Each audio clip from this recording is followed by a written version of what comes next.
I'm going to talk to you about some of the things that I commonly see that are stopping shop owners from making the money that they should be. And I don't know how many hundreds of shop owners I worked with through the years, but when you're looking at a lot of different financial data and a lot of different reports from management software, you start to see some of the same things happening. And this is what's stopping them from making the money they desperately deserve. And I know so many of you work a boatload of hours. We work really hard as shop owners in our business, and I want to make sure you get paid for it. So these are my profit killers, if you will. And one of the first things I look at is the parts to labor ratio. So for most businesses, this isn't everybody, for most businesses, you should be selling more labor than parts. What do I mean by most businesses? If there's something, typically it's a general auto repair. If you're a tire shop and 75% of your sales are tires, well, we need to revisit that. Maybe a transmission shop that, they do a lot of transmissions, things like that. That could potentially skew the numbers a bit.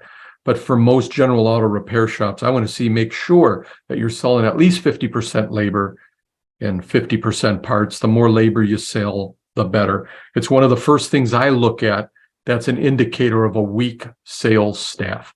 Talk a little bit about maybe some of the things to look at if this is you, but we'll dive into that as we go. For this example, and a lot of the examples, I'm going to use what they call business summary reports from Mitchell.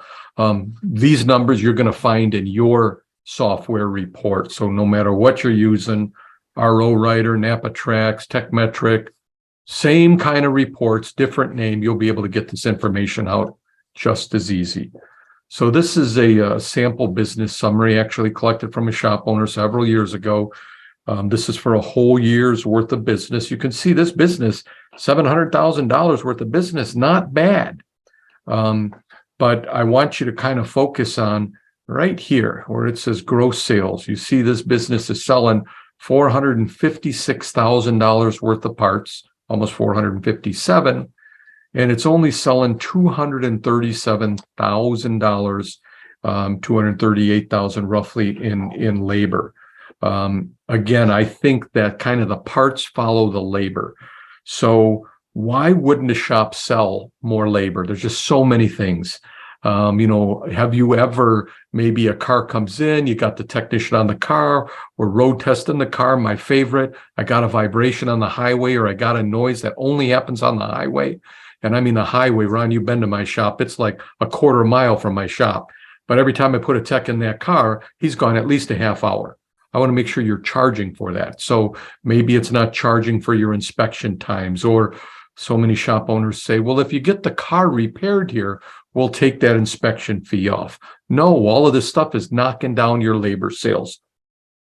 Maybe it's companion sales. You put a thermostat in and we're not selling a coolant flush, and the list goes on and on with that. But I think this happens on an individual RO basis, but over the course of the year, it can have a huge, huge impact. In this example alone, you can kind of take a look at that and just rough numbers. This is costing this shop owner $219,000. Now, maybe you can't get there overnight, but there's a lot of money to be made to make sure that I'm selling enough labor versus parts. So that's one of the first things that I look at. Secondly, and by far one of the biggest culprits, I guess, in what I typically see, is the parts margins are way below 50%. And it's really killing a shop owner's profits. In this example, you can see this particular shop owner has 29.95% profit. There's a lot of reasons that could be effective, but when I see this right away, I believe, oh man, this shop owner, we can make him a lot of money, because it's the easiest thing to fix. To fix this problem from a logistics standpoint, it's just as simple as putting the right parts matrix in place in your business. But sometimes it's a little more complicated than that, right? We don't follow it. We got discounting. There's so many different things. but it's really important that you do that. This is at the top of my list. So I just want to, again, just talk about some rough numbers. In Mitchell and a lot of software, they kind of hide these numbers. It doesn't show you really what your cost is, and I'll get into that in just a second. One of the things I ask most shop owners, how do you price your parts? And overwhelmingly, they say, I double them. Talks to a little bit about a parts matrix. I say, oh, really? So you double it. So if you've got a wiper blade or a filter you buy for $10, you're going to sell it for $20. Yep. What about that $1,000 transmission or that $1,500 catalytic converter? Well, I can't double that. So I want you to think about that. A 50% margin is doubling the price, and you need a matrix to accomplish that because you can't double every part. You can sell $1 on a lower end of it. You can sell maybe a bolt that costs $1 for $3. And then you have to kind of reduce that expensive part, maybe that transmission of the converter. But let's just take a look, again, if this is your shop, pay attention. Let's just take a look at what an impact it has on this particular shop. So Mitchell and a lot of software, they don't tell you what the cost is. And I want to get to the cost. So it says gross, and then it says profit with a star. And then this is percentage profit, which is really gross profit margin. So to get what my cost is, I have to do a little math. Not too bad. I'm going to take my parts sales minus my profit, and what's left over is my cost. So you can see this particular shop owner has a parts cost of about $218,100. If he was at a 50% margin, just roughly, he should be selling about $436,000 in parts. And you could see he only sold 311. That adds up to a difference of about $125,000, just shy of that. So again, big money. There's a lot of reasons why people say, I can't do that. I can't get to a 50%. If this is you and you're at 30%, let's try to get to 40. 40%, I'm not doing the math, but it's going to give you at least half that. And then we'll work on getting to 50. But you can see what a big impact that will have. Next up on my dirty list here is inaccurate labor margins. Again, I want to kind of talk about that a little bit because you could see in this example, and I don't know if you see my pointer or not, but the margins in this shop are 66%. That's important because my service advisor looks at the profit margins on every invoice before we quote it to make sure that, yes, we're selling parts at the right price. Some are up, some are down, but again, overall, in our shop, I want to be above 55 to 60% overall gross profit. So we just talked about parts margins on the previous slide. You can see this shop's a little bit low, 42.66. They're off, 7 points. I'm not going to talk about that. But you can see that this shop shows 88%, almost 89% gross profit margin on parts. Typically, what I find is most shops run about 65% gross profit margin on labor. The shop, almost 89%. I want to do a little math calculation that maybe kind of hits a little bit home for you. So again, in this example, we're using a Mitchell business summary, but your report's going to show you the same thing. Might be an end-of-day report in TechMetric. RO Writer's got a different name, but you have this general sales report. I guarantee it in every piece of software. So we got to do some math. Like I'm going to take out the handy dandy calculator. I've done the math for you, 88%. I'm going to subtract that 284,904. You can see it right here in labor sales. This is what the software thinks I've made profit on labor, and the difference is 31,585. You can see in this example, this is for a whole year. The report was from 6/1/20 to 6/30/2021. 31,585.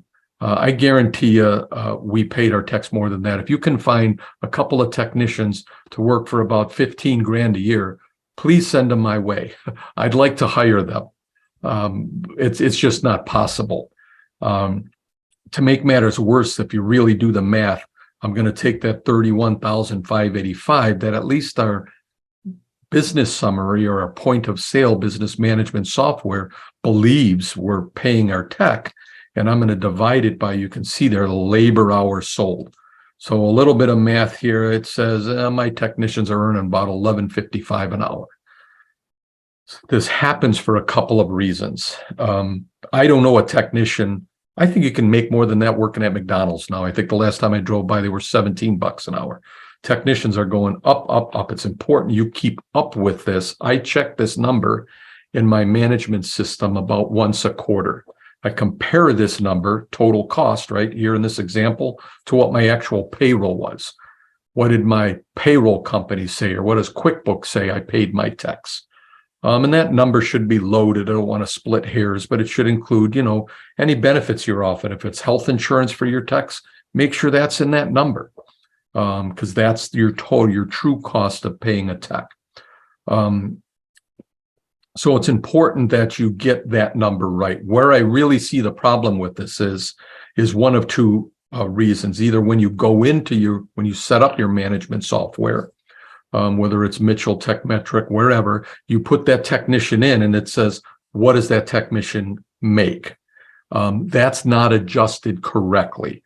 Usually it pays them, maybe your technician's there 20 hours a week, or I'm sorry, they're 40 hours a week, but he's only producing 20 hours a week. So you may think I'm paying him $25 an hour plus a little benefits, but in reality, you're paying him in that example, $40 an hour. So again, this is kind of a moving number. It's never going to be accurate, but I want to try to get it as close as we can. The other thing I see, and in this example, this particular shop had 4 technicians listed. They're listed kind of below this in a technician report. To protect the innocent, I didn't include the names. But the top producer in this shop was a guy called Unassigned. That's not his last name. He's unassigned. So when you're dispatching a car to a technician and you don't have a technician assigned, that guy's cost is 0. Unassigned doesn't get paid. So it skews the numbers drastically. I always think about this. You're buzzing down the road, potentially looking at that speedometer, and I want your service advisors to make sure that that speedometer is accurate. And if it's skewed because I don't have the right labor cost in, or the labor margins are inaccurate, we're not looking at an accurate speedometer, especially when it comes to profit margin. Okay, enough about that.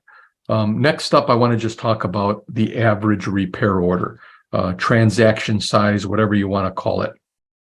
In this example, you can see it right there, $359.52. I don't know, is that good? Is it bad? I know in some places, I'm going to give you a resource where you can find out, but I know we have many members in our Maverick group that have repair orders over $1,100.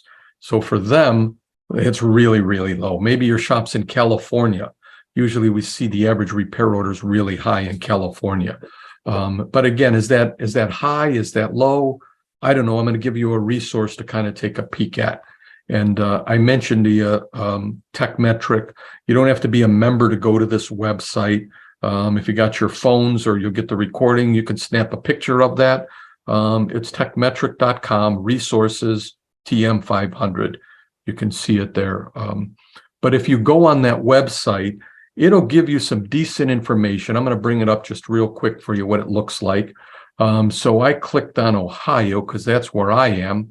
And I said this month. So I can do by a year, I can do by a day. TechMetric, I'm not blowing their horn or anything like that, but they got a lot of shops. I believe they're only second to Mitchell one, and sooner or later they'll pass them. But they've got a lot of shops across the country. So this isn't just 3-4 shops. This is probably thousands of shops in this area. Some of them might be just do oil changes. They may have a $100 average ticket, and some of them may do, much better than that, $1,000 average ticket. But of all of those shops, I believe it's a good indicator of an average repair order for this region. So it just kind of gives you an idea. That other shop will take a look at, they were 3 and some change. I think it was like 300 and $15 or something. We'll take a look at that. And shop owners across this region are $575. In our current economic climate, you should be seeing your average ticket climb. How much money is this? It's huge. As I was putting this together, I almost broke out in a sweat, Ron. $359.92, 575 is what that resource said. It's a difference of $216. Multiply that 216 by the shop owner's car count. That's $356,000.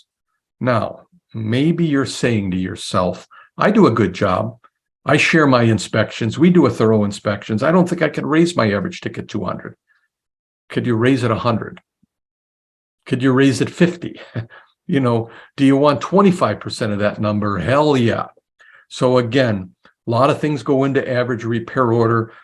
We may get into that a little bit deeper in the training as we go along. I'm sure we will, because there's there's an art to raising the average repair order.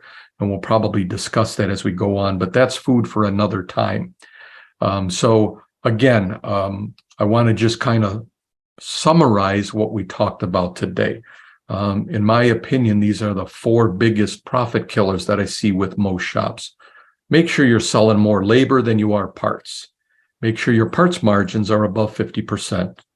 Got to implement a parts matrix. Make sure your labor margins are accurate. And let's take a look at if we can't move that average repair order up.